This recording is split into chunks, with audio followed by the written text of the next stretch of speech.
Hello, good morning.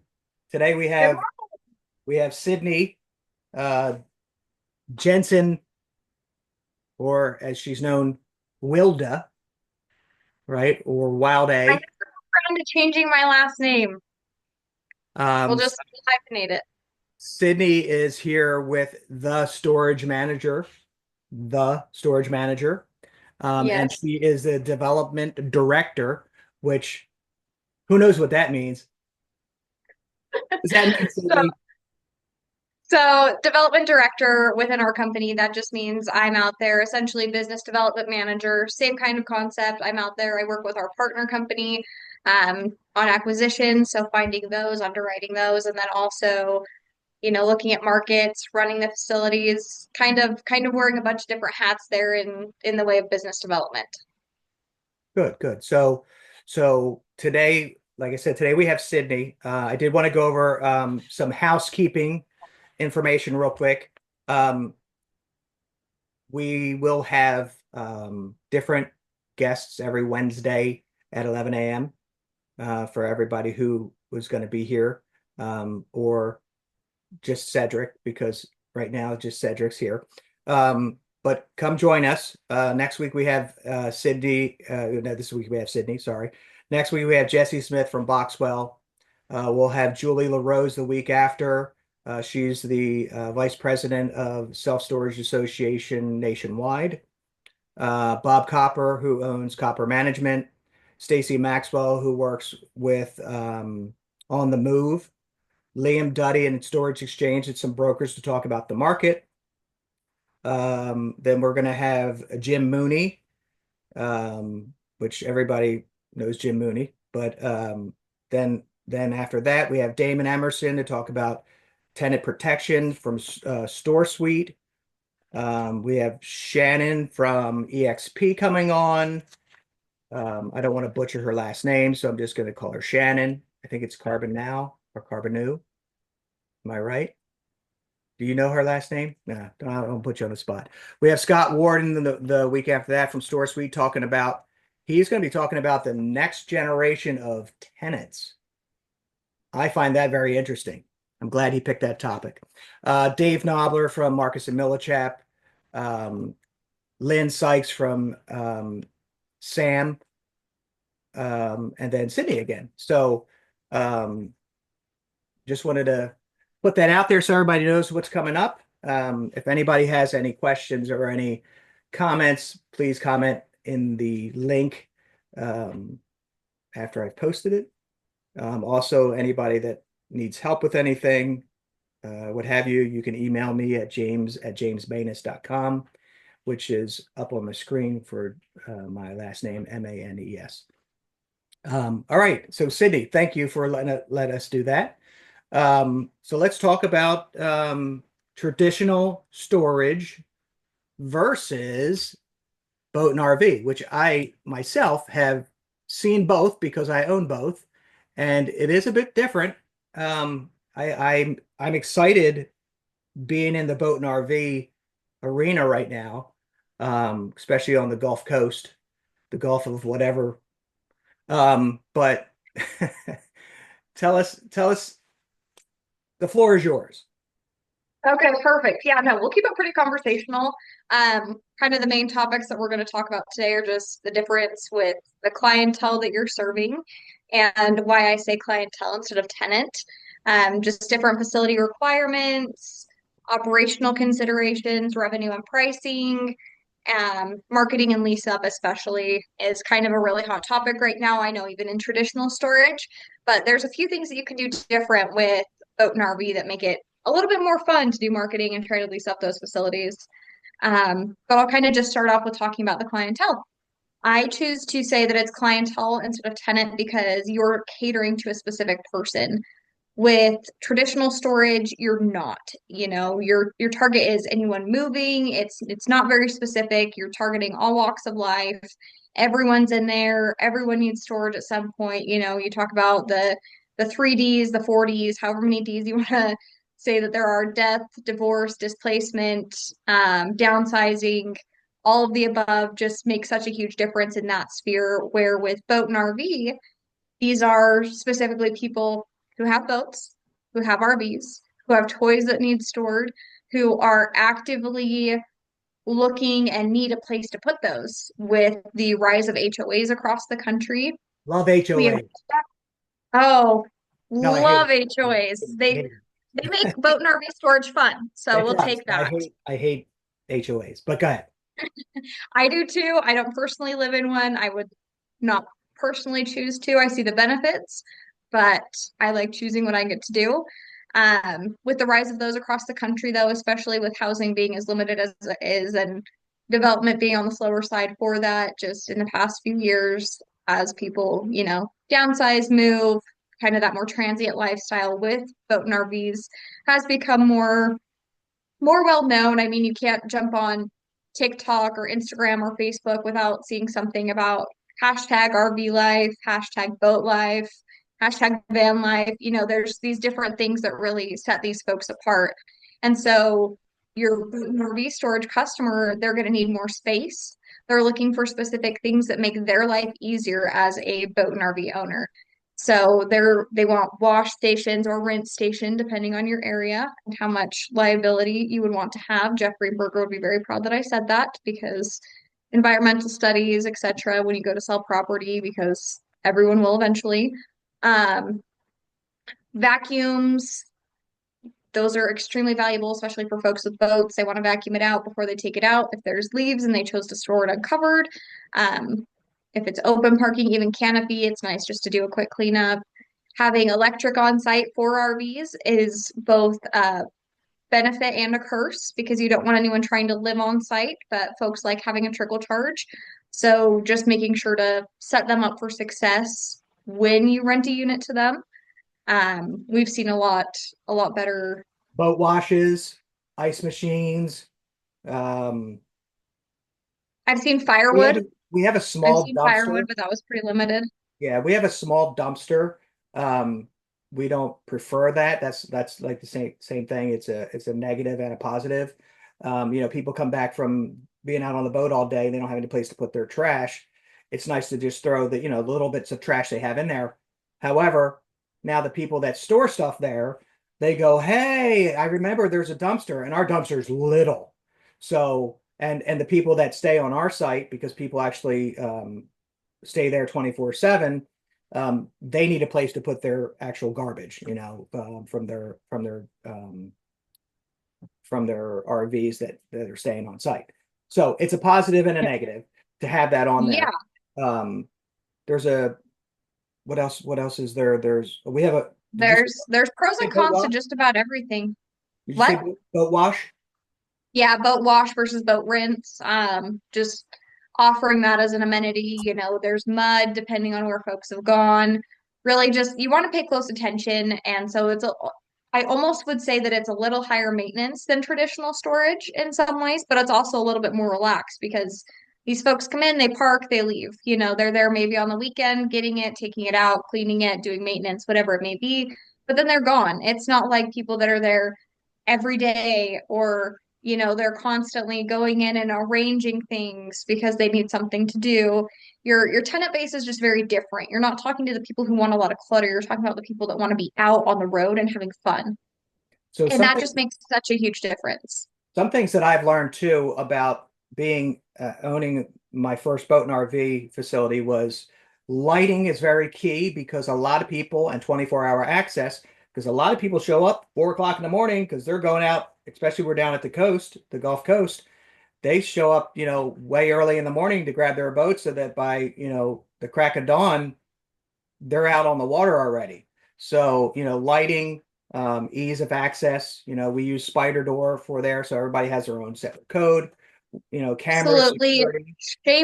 shameless plug to Spider Door. They are absolutely No fantastic in the shame for me. space. I I love it. I highly recommend them to everyone because you're pulling up in your big rig, you're pulling up in your truck to drop your boat off. You don't have to get out and type your code in. You can do it remotely from an app. And I just think that that ease of access again just speaks to the clientele that you're targeting with this, and it provides a more elevated experience for them because these folks are generally happy. They don't have anything to complain about unless you have whether it be poorly marked spaces or spaces that you can't mark and you just have kind of a rough drawn map that you're pointing them to, and they park in the wrong space, they're really easy to cater to. They're really easy to talk with. It's all about speaking their language for them. You're And so breaking they up. do, they just, You're breaking up a little bit. okay, well, they have a higher level of expectation, which is just phenomenal, really, in providing that customer service experience because you don't have to worry about, oh, I'm overlocked because no one is going to go delinquent on a $50,000 plus vehicle that they have parked, and that whether they still have a lien on it or not through a bank, there's different things that you pay a little bit closer attention to, but overall they're just an easier client to cater to.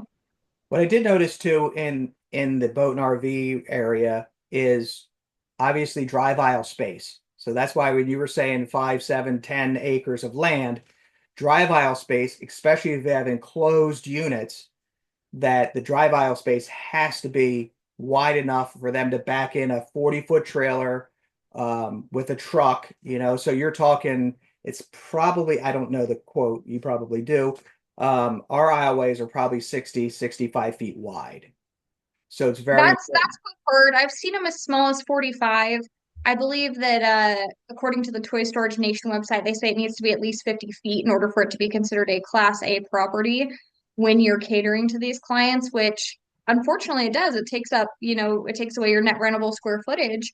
But if you don't want damage to your buildings, you want to make sure that you're protecting your investment, that you're not having to put bollards, 2 feet out from your building in every direction and trying to do it that way, the safest thing is just to have an adequately spaced aisle and access for these units.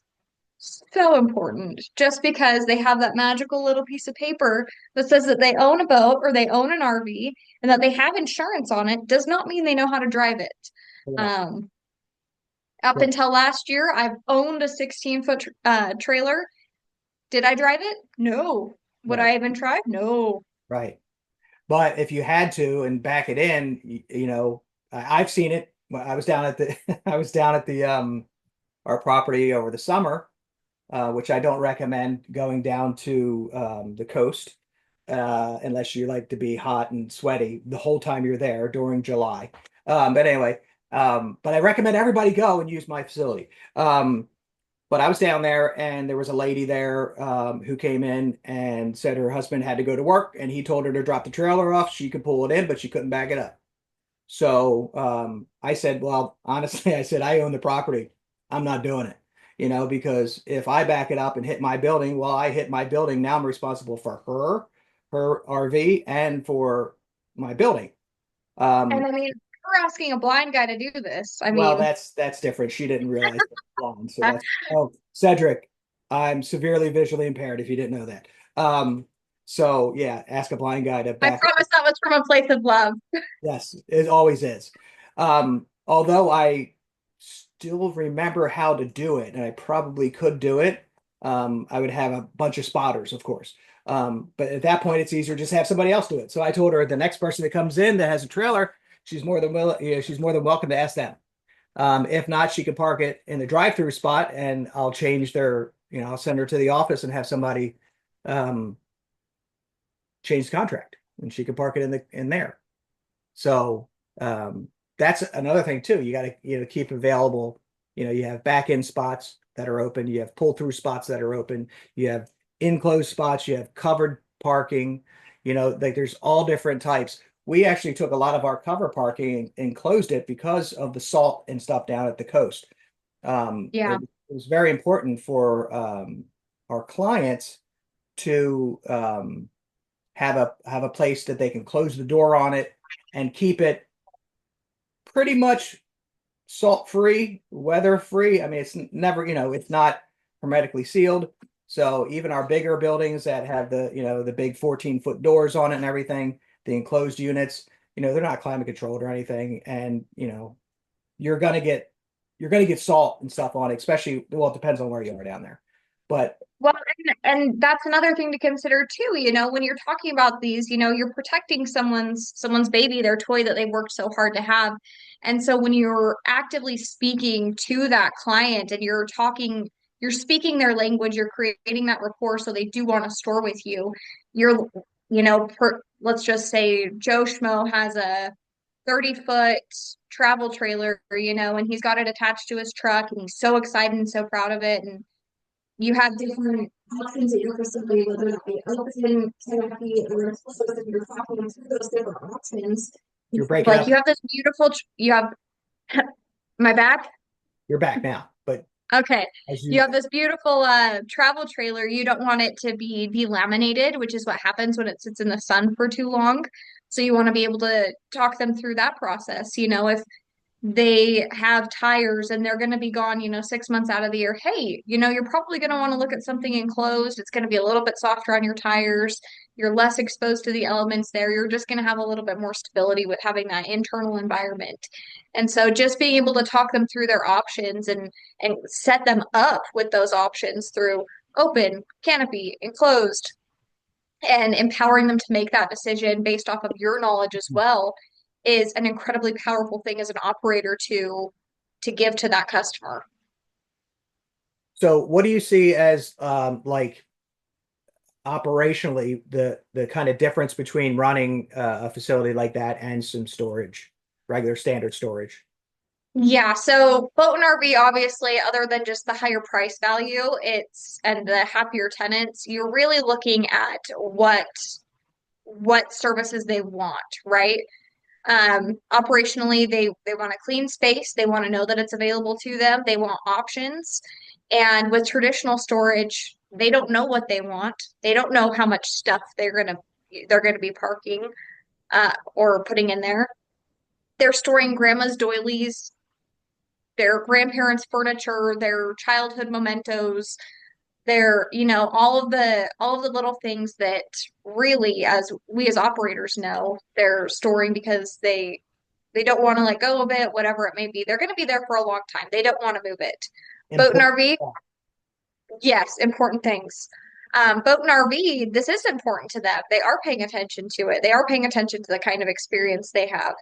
It's not something that they just put there and forget about and just keep paying on every month. It's something that if they don't have the experience that they want, they can hook it up and they can pull it out of your site or they can drive it out of there and they're gone. You lost them. They will not be back. Um, which kind of goes into just the seasonality of boat and RV.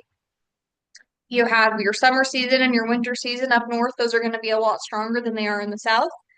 And so making sure that you have a contract that covers you through the slow season is what's going to be extremely important.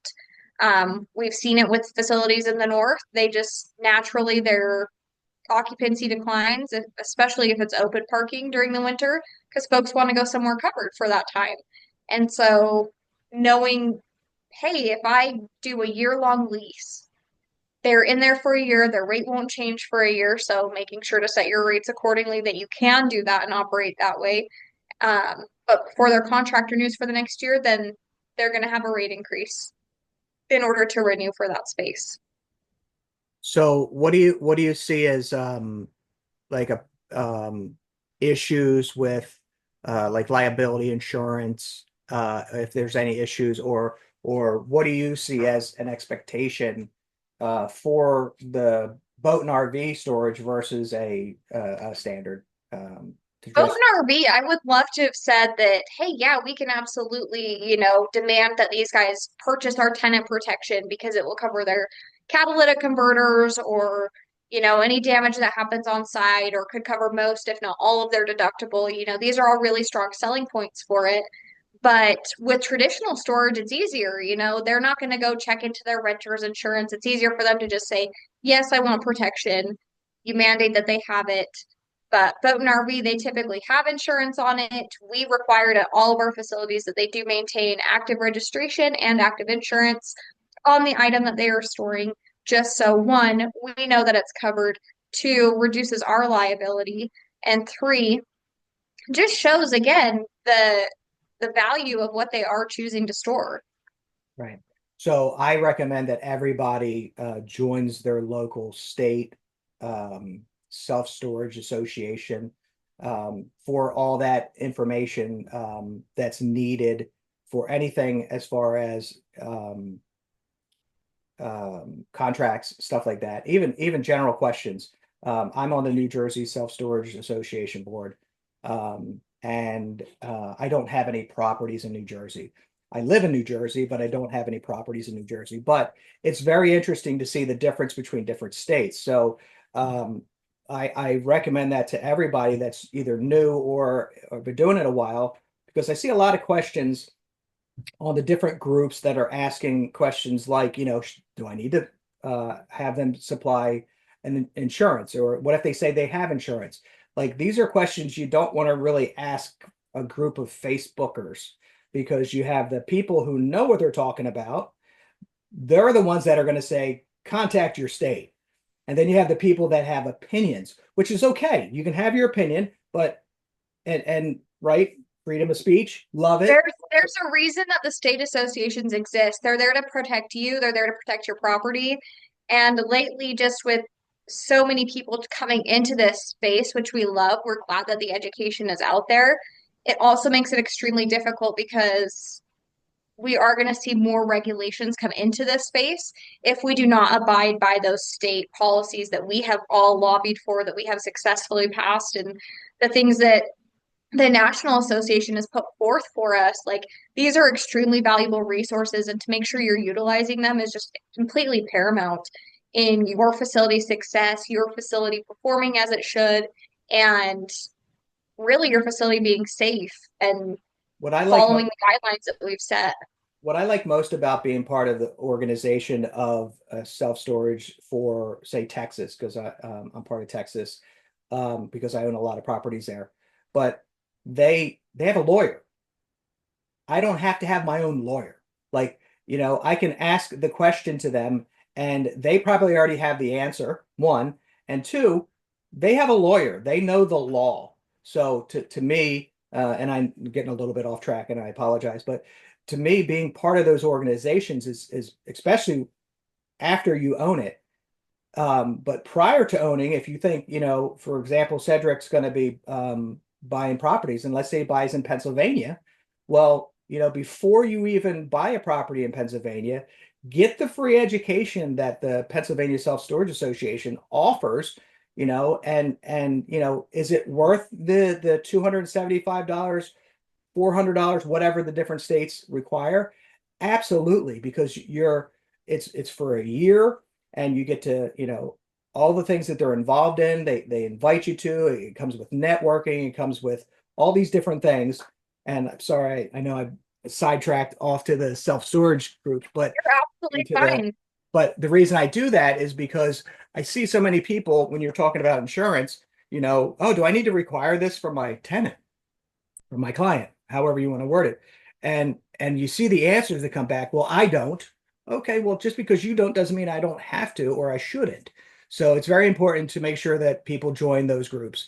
And 2 weeks from now, like I said before, I'm going to have Julie LaRose on here, who is the VP of the National Self-Storage Association. Most states, some states have their own, and she'll be able to explain more of that. So let's get back to the boat and RV stuff, and I apologize. No, So, you're completely fine. That kind of leads right into just, you talk about different channels that we have as resources. With boat and RV storage, it is so much easier to market that. right. Not only just because of your clientele, but because you don't have to target everyone within your 5 mile radius. You're going out to a 30 to 50, sometimes 100 mile radius, depending on your market. And you can go in and do grassroots marketing. Yeah, I You noticed know, you too. can go into every boat, tackle, marina, repair store, RV dealership, boat dealership, anywhere that someone is outside or buying a toy, you can go in, drop off keychains, flyers, business cards. You can do partnerships with them if they're doing like a summer cookout barbecue, and so it's so much easier to target those specific people when you're looking at a community. These people talk, and that's the real basis of this. And we always talk in a lot of different things, and location, location, location, location, right? And of course, in self-storage and in boat and RV, location is key. I mean, you don't want to have a boat and RV storage facility that's in the middle of nowhere where there's no water, right? Or there's no place for them to camp. But I've noticed being on the coast of Texas that people in Texas, they're a different breed, man. They drive 2, 4, 6, 10 hours to go to the coast, right? Because Texas is so big. Whereas, if you said to me, hey, I got to drive 2 hours and I'm in New Jersey, I'm like, oh my God, I'm not even in New York yet, But down there, they drive. So the marketing part of it almost is you gotta be on Google, right? You gotta be on Google. Yes. You have to make sure because people are going to go, hey, we're going down to Galveston or we're going down to Corpus, and they're going to look on there and say, where can I park my boat and RV? So the grassroots is great because what happens is the people that are looking, like I have a place already, but I'm looking, I don't want to spend $500 a month. I'd rather spend $300 a month. Yeah, is it going to change the class of facility? Probably. But what I've noticed, like I said, in Texas especially, is that they drive from everywhere. So to pinpoint a market area in a place like that. Now, if you're talking Myrtle Beach, well, okay, Myrtle Beach is Myrtle Beach, right? So people that are in Myrtle Beach and 2 or 3 hours away, you can pretty much just um, I don't want to say not do marketing, but you got to get on the Google, the SEO stuff, and make sure that the marketing is on point. Um, Well, and and I think that marketing spend, as we all know, especially with just the current climate of things, has really climbed up. But there's so much you can dial that back just a little bit with boat and RV because of you know exactly who you're targeting. Mhm. Again, you know the client. You're not trying to target Joe Schmill who might be moving or Joe Schmo who might need to store a lawnmower through the winter or, Tommy down the street who might need a place to put that dresser. You're targeting someone who specifically has items that you are allowing them to store. Hey, maybe you should team up with like a local divorce lawyer for self-storage. And then you could say, like, hey, just put my placard up here and I'll send all the people that want to get divorced to you. You send all the divorced people to me. And then we can look. Exactly. Hey, look, I got divorced in 2010. I had bought a house before so I didn't have to store anything, but I had a house built, and that was the only time I ever had to store my stuff in regular storage. It's funny. I don't have as much experience as a customer as I do as an owner, right? Or as in or as a well as an owner. Um, but the experience that I had as a customer was very stressful. So people are under a lot of stress when it comes to traditional storage. It may be like, hey, I got to clean my garage out. I don't know about anybody else, but cleaning my garage out, it's a pain in the ass. Okay. And if I want to keep all my stuff, I'm going to have to put it somewhere, right? Whereas, Well, and once you're in the industry, you really start to see folks, I tell my husband all the time, I'm like, I will never have a storage unit. Like, there is no way. If we have enough don't stuff say that we never. need a storage unit, I will sell it all. And the only time we ever had to use one was when we were in an apartment searching for our home. And Right, that was all my husband's garage stuff because you don't have a garage in an apartment.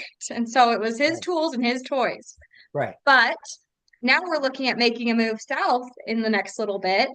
And the community that we looked at buying a home in is an HOA.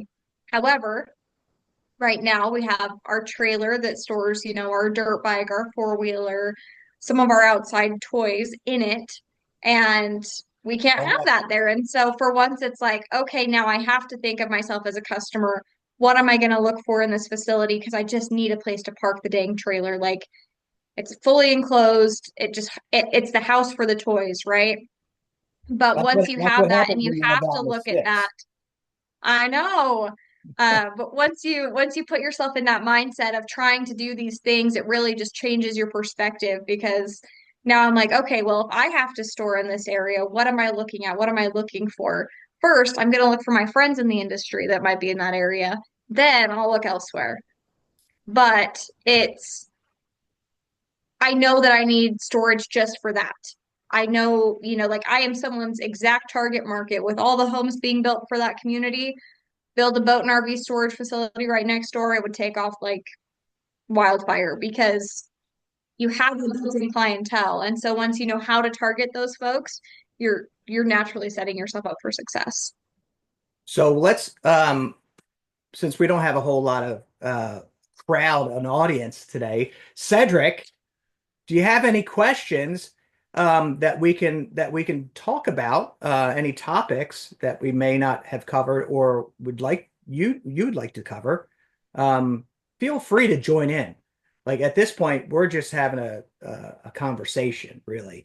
So, and we're just recording it to let everybody else, hear. Have the education. Yeah, it's a lot of so I noticed in the networking area of learning, right? So I'm going to take networking and learning as the same thing. When I network with people, I learn what they do, right? Sometimes they're just doing the same thing that I'm doing, but there's always something in there that I find out and I go, you know, I have a third party management that runs my facilities. And what I do is when I hear other people talk about third party management, I listen up, or if they're doing it on their own or if they're doing remote, like I listen up. Not that I'm necessarily going to change the way I do things, but you just learn like what you want to do and what you don't want to do. I want to be an owner. I don't want to be an operator. Okay. Not that I knock anybody that's an owner operator, but when you start to get numerous facilities, I would be a lot more bald than I am now, which can't be possible if I was operating all those facilities myself. Okay. Even if I was playing DM to all my facilities, I would be, I'd be pulling out my fingernails. Like it'd be crazy. And that's why I always recommend third party managements, because then you can now move on to the next property and buy another property and work on getting investors and work on learning more about it. So Cedric, what do you Third have? Do you have any management questions? just really helps you scale. It really helps you hit those targets that you're trying to achieve while also having everything be completely uniform across your facilities. I mean, every facility will have those different little small nuances, things to learn, but hiring an experienced third party manager, it gives you a leg up. It allows you to, you've heard the term, I'm sure, beat the REITs. It Mhm. gives you that ability to compete with them on just a much higher scale. Yeah, my mentor who taught me a lot about storage said that basically every property has its own personality. So whether it's a boat and RV or it's a traditional storage, you can have the same rules all the way across your portfolio, but each one has its separate personality. And you're going to have some different things like latenesses, and you're going to have some lockouts and auctions. And one of them you're going to spend all your time doing this, and the other one you have the same policies in place and you do it once a year, maybe. So the personality of the property does make a big difference. And I'm going to go back to Cedric because we just keep talking over it. And he looks like he's ready to ask a bunch of questions. No, no, not a ton of questions. Well, this one is for you, James. Yes, sir. You had mentioned third-party property management, but when you first got started, did you ever do remote management your personally yourself? So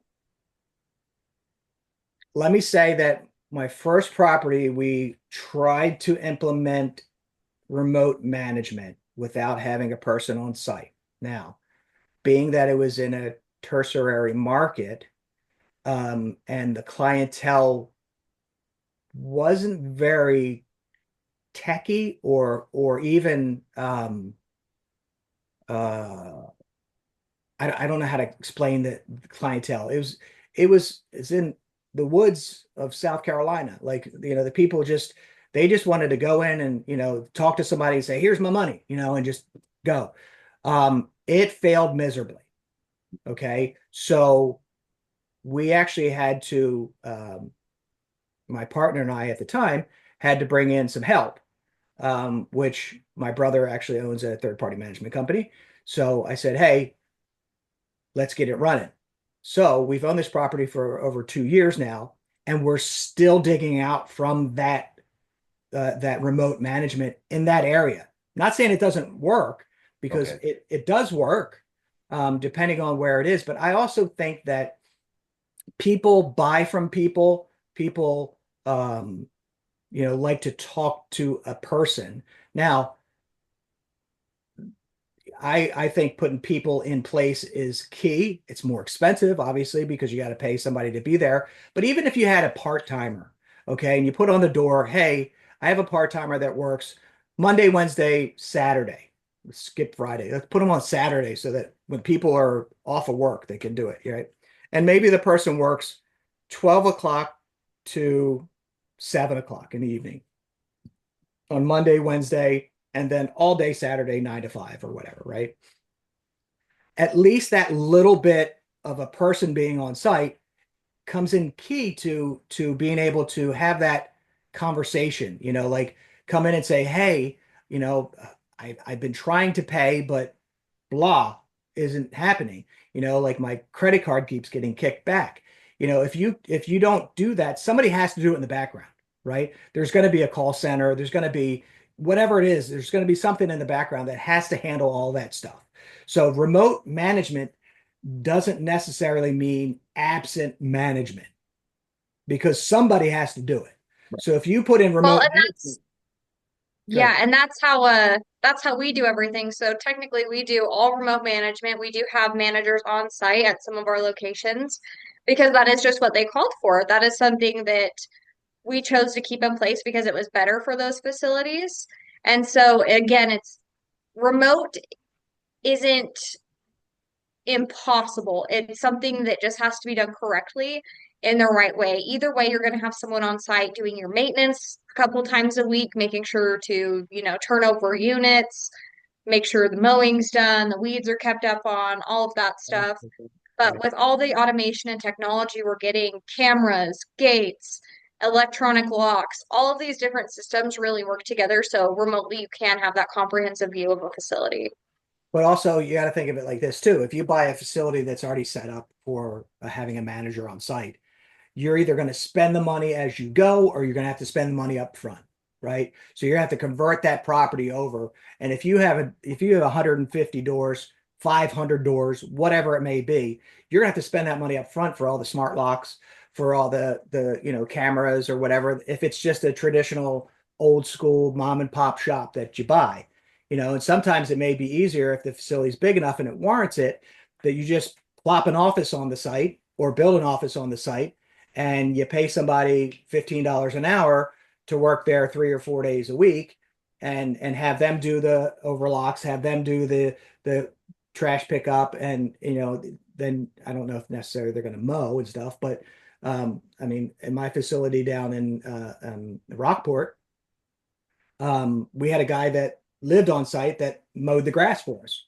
So it was part of his, he made it part of his money. Like we said, okay, you're going to pay us $150 a month, and you're going to take care of the facility. Now, we also had a manager on site who didn't mow the grass, but we got it cheaper than paying a landscaper to come in.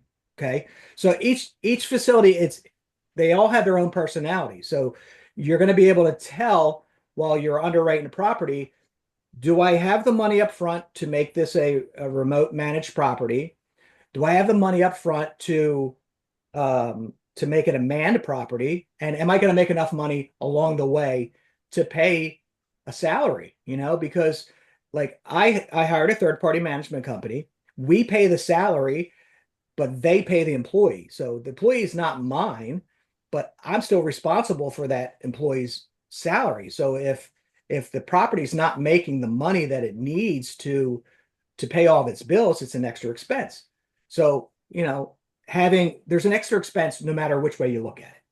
It's either going to be up front, and then along the way is a little bit, like a big one up front, a little bit along the way, paying somebody to come in, your boots on the ground, or it's going to be, we'll say no money up front and just paying a bigger amount every month, unless you're going to do it yourself. and then you're an owner operator. Okay. So if you bought a property down the road from you and you were like, look, I'll do it remote management and I'll go there once a week, but now you have a job. Like it depends on, you know, I don't, me personally, I don't want a job. So Okay. I want to make sure that somebody else has a job. I say it like that to make it sound like I'm generous, but I don't want to do it. So I'm doing it for myself that way versus being an owner or operator. Okay. And both of you can answer this question. Uh, so if you go in for so like in multifamily, right? You get a loan, the person has to have a net worth equivalent to the loan, blah, blah, blah. Is it the same way in no, I'm sorry, in self-storage? Um, so it depends. Are you Okay. doing a non-recourse loan or a recourse loan? Um, it can be recourse, let's say recourse. I mean, like in multifamily, it really doesn't matter whether it's recourse or non-recourse loan. The person signed, you have to have the net worth equivalent to basically the loan that you're getting, or somebody Well, that's I know signed that on the that's loan. not true Okay. because I've signed on debt for properties. And when I first bought my first property, I would say my net worth, to be honest, at the time was probably, I don't know, maybe $250,000, maybe. And I Okay. signed on $2 million worth of debt Wow. Okay. um, with a partner. So Yeah. we both signed on it. You both signed on. Um, Yeah. between now and that first property and now, Mhm. um, it's grown a lot since then. However, I think especially with, let me think how this works, non-recourse debt, that they're going to come after the property and they're just going to take it from you, right? So not that you're not responsible for it because you are, but Mhm. at the same time, that's why you have LLCs, right? So you want to protect yourself. Um, but I don't have a definitive answer on that question. But Okay. I'll say, based on experience, if you're going to buy a property and the property is going to yield and it's going to cash flow and they're going to get their money and you can meet the debt service ratio of 1.25 or whatever it may be that the bank's requiring, I don't think you're going to have a problem getting a loan. I don't think it's going to base it off of your net worth. I Okay. think it's going to be, experience helps. Yeah. If you say, hey, I've been in the business for 5 years and versus I'm starting into the business. So you might need a co-signer or somebody in the business that has the experience. But I don't think that I think they'll take your property first, truly, because they'll just sell the property and get their money back. Okay. So you definitely want to go in non-recourse. Yeah. Because I don't want to, I don't want to lose my house because one of my properties fails, right? They're Yeah. supposed to be investments. They're not supposed to be, what's the opposite of an investment? Liability. Liability. Yeah. Yeah. Thank you. Yeah. I was trying, my mind just went blank, but yeah. So, and not saying that sometimes they are liabilities, sometimes, you get into a pickle on some of them, and you have to do what's right for the facility. And if you have investors, you got to do what's right for your investors, you know, um, and make sure that everybody's getting their money because we're all doing this to make money. We're not just doing it for fun. I know, I mean, I enjoy doing it, but that's just the secondary. Um, it's not my primary reason. So what Yeah. else? I hope that kind of answered you. Yeah. Did you have anything No. to add, Sydney? No, I'm actually that is a little outside of my wheelhouse. Okay. Just given that I've seen things structured so differently across so many different portfolios and different corporations, LLCs, syndications, like there's just so many different ways things can be structured. And so the true answer is it depends. And I hate saying that because it's my least favorite thing, but it really does depend on the loan, on the area, on the bank. Seller finance. It's, yeah, that's I don't that's the care best what you, thing right Yeah. But no, I think that we very much covered a lot today. I think that that was a really productive conversation. What do you think, James? I think it's good. I appreciate you coming on. If anybody has any questions, how can they reach you, Sydney? You can shoot me an email or you can give me a call. My email is Sydney, which is spelled on the screen, dot Wilda at thestoragemanager.com. Or you can go ahead and give me a call, and my phone number is 801-874-7096. And I would be more than happy to help. Awesome.